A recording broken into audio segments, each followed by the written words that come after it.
جنگ کنونی در کشور همه را به سطوح آوردند. برای بیرون رفت از این عالمان دین از سراسر افغانستان اینجا به کابل گرد آمدند و در پیوند به جنگ و صلح افغانستان موقف گیری میکنند. زکی الله نوری شمارشان به 2500 تن میرسد.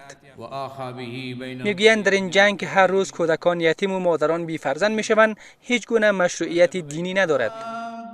زیرا جنگ حکومت و طالبان بین دو طرف افغان و مسلمان است. هر دو طرف قضیه بر خون ملت استوار حرکت میکنین. بیاین با قرآن و سنت تسلیم شوین. بیاین با کتاب الله و سنت رسول الله تمکین کنین. این نزاع به دست هیچ طاغوت و پایان پیدا نمیکنه. تأکید میکنند که دو طرف نباید به خاطر منفعت‌های شخصی و رسیدن به قدرت به جنگ ادامه دهند.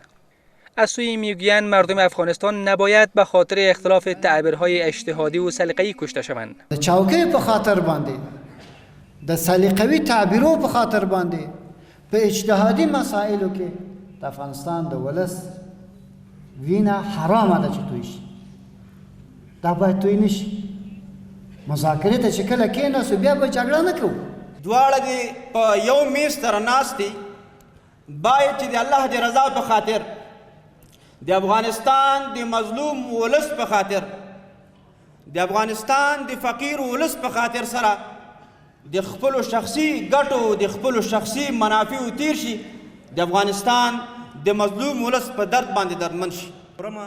به باور اینان حلقه های از جنگ افغانستان سود میبرند و در پی تخریب روند صلحند. میگویند فرصت کنونی را نباید از دست داد زیرا تنها راه ختم جنگ صلح است. بیایید به اسلام ارج بگذاریم، بیاییم از اسلام چهره واقعیش را نشان بدهیم تا کی از ما به عنوان مسلمان و امامه و ریش دنیا بیاید چهره های متنفر در دنیا پخش کند. دینه پسته دغه قتل چې خارجي قواوې مونږ نه ووځي، دغه قتل و قتال، دغه داخلي جنگ نور هیڅ شرعي مبنا نه لري. تاسو یاد لرئ چې یو کال وروسته به داسې خبرې واورئ چې مونږ او تاسې پې خجالت کیږو. عالمان دین در حال بر ختم جنگ و تسریع روند صلح تاکید دارند که گفتگوهای صلح در دوحه همچنان متوقف است.